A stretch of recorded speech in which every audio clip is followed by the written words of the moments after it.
This is a continuation sa pag-uusapan natin as what I have promised na hanggang sa January 13 natin ito pag-uusapan. This is a series of talks about the Iglesia ni Cristo Rally. Sa pananaw ko mga kaistorya ito, ang Iglesia ni Cristo Rally is a game changer rally. Sana po ay pansinin itong aming sinasabi. Kapayapaan, ito ang nais namin na mangyari. Dahil problema ng bayan ay napakarami. Itigil ang bangayan at pagkakabahabahagi. Ang bansa ay payapa kapag hindi bahabahagi. Ang bansa ay masaya kapag walang kampi-kampi. Ang bansa ay uulan kapag hindi kanya-kanya. Pagkakaisa, ito ang dapat nating magawa. Constructive, objective, balanced, and fearless opinion. Mag-istorya ta Infovlogs with Papa Arnie. Ang araw mga kaistorya, narito na naman ang inyong kaistorya, si Papa RD. Sa ating part 2 ng ating topic, The Iglesia ni Cristo Rally. But before that mga kaistoryan, meron akong pakisuyo sa inyo. Kung kayo naghahanap ng informative, objective, balance, walang pinapanigan, walang kinikilingan, ang pinapanigan ay yung totoo at kung ano yung tama na mga impormasyon, balanced opinion on issues, ito yung channel na ito. Please don't forget, isang subscribe lang po mga kaistorya. Subscribe on my YouTube channel. And baka meron pa kayong mga kaibigan dyan na gusto ding mag-subscribe. Please share. Subscribe on my YouTube channel and mag-istorya ta Infovlogs. And of course, itong ating FB page and TikTok account, please follow also mag-istorya ta Infovlogs. This is a continuation sa pag-uusapan natin as what I have promised na hanggang sa January 13 natin ito pag-uusapan. This is a series of talks about the Iglesia ni Cristo Rally. Sa pananaw ko mga kaistorya ito, ang Iglesia ni Cristo Rally is a game changer rally. For me ito game changer. Ito trendsetter. Bakit po? Kasi ang stereotype kasi kapag ka sinasabing rally, 'di ba? Kapag ka sinasabing rally mga kaistorya, ang top of the mind natin kapag ka rally kasi medyo maingay, magulo, 'di ba? Tensyonado, nagkakabahabahagi. 'Di ba ganoon 'yun may rally. Kasi kapag ka rally kasi, it's either pro ka or against ka. Ganoon yung rally Pero ano itong INC rally, mga kaistorya? Itong Iglesia ni Cristo rally. Wala itong pinopro na tao. Wala itong inaantay na tao. Ang rally na ito, unang-una para sa Diyos, para sa Panginoong Diyos. Bakit po? Kasi nagrarally ang mga Iglesia ni Cristo para sa kapayapaan. Biblical naman yun mga kaistorya, di ba? Ang Diyos ay, ang Panginoong Diyos ay Diyos ng ang Panginoong Diyos ay Diyos ng kapayapaan. Ang Panginoong Diyos, di ba, ay Diyos ng kapayapaan. So ano yung rally ng Iglesia ni Cristo? National Rally for Peace.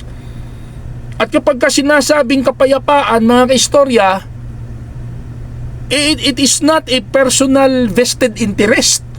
Personal, that's not something personal. Why? Kapayapaan, sinong Pilipino ang ayaw ng kapayapaan? Meron ba? Majority ng mga Pilipino gusto nila ng kapayapaan. Kasi hindi natin masusolusyonan ang mga problema sa bansa. Inflation, climate change,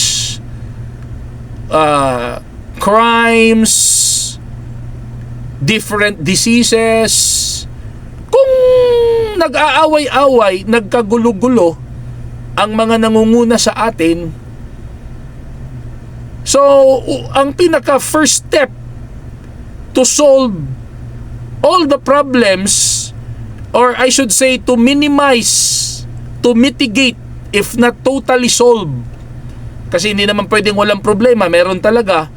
Pero minimize or mitigate, ang pinaka first step dyan mga kaistorya, kapayapaan between our leaders. Yun ang sinisigaw ng mga kaanib sa Iglesia ni Cristo sa January 13. Simultaneously mga kaistorya, libo-libo, milyon-milyong mga kaanib sa Iglesia ni Cristo ang sabay-sabay na mag-rally sa mga designated areas in the country para lang iparinig sa gobyerno ang totoong gusto ng sambayan ng Pilipino, kapayapaan. Kaya nga ang rally na ito mga kaistorya ay bukas para sa lahat sa lahat na gusto ng kapayapaan.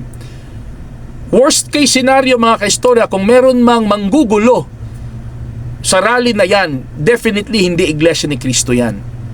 Kasi hindi pwedeng magkakaroon ng gulo sa part ng mga kaanib sa INC. Kasi kapayapaan nga tapos manggugulo. Walang taong pinopromote dyan, lalong-lalo na political figure. Ang pinopromote dyan mga kaistorya ay kapayapaan mga kaistorya. Why did I say na game changer itong rally ng Iglesia ni Cristo? Kasi isa sa official statement ng ating pamamahala, ipakita natin sa buong sambayanan na ang Iglesia ni Cristo ay lubos na nagkakaisa, parang iisang taong kumikilos sa lahat ng gawain natin. And makikita ito hindi lamang sa Pilipinas kundi sa buong mundo na pwede palang magkaisa ang isang sambayanan. Kung nagawa ng isang relihiyon na magkaisa ng lubos, na parang isang tao lang ang kumikilos, posible palang magagawa ng isang bansa. Ang isang bansang nagkakaisa, papunta yan sa economic prosperity mga kaistorya. Walang economic prosperity kung magulo ang isang bansa. Basic na yan di ba?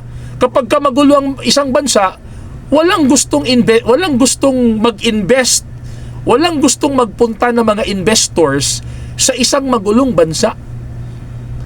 So game changer ito mga kaistorya. Makikita ito hindi lamang sa Pilipinas kundi sa buong mundo na pwede palang magkaisa ang mga tao. Ipapakita yan ng mga kaanib sa Iglesia ni Cristo. Kaya sa January 13 mga kaistorya, kung saan ka mang rehiyon saan kang rehiyon ngayon nakatira, saang syudad, saang munisipyo, maki-inform lang kung saan gaganapin ang National Rally for Peace. At if that is your advocacy, pwede kang sumali, pwede kang sumama. Kung gusto mo ng kapayapaan, pwede kang sumama dyan sa rally na yan mga kaistorya. Okay, so ano bang masasabi nyo sa pinag-uusapan natin ngayon? Please write your comments below mga kaistorya. Nagpapasalamat pala ako sa mga bago nating subscribers. Thank you po. And thank you so much for your comments, likes, and shares.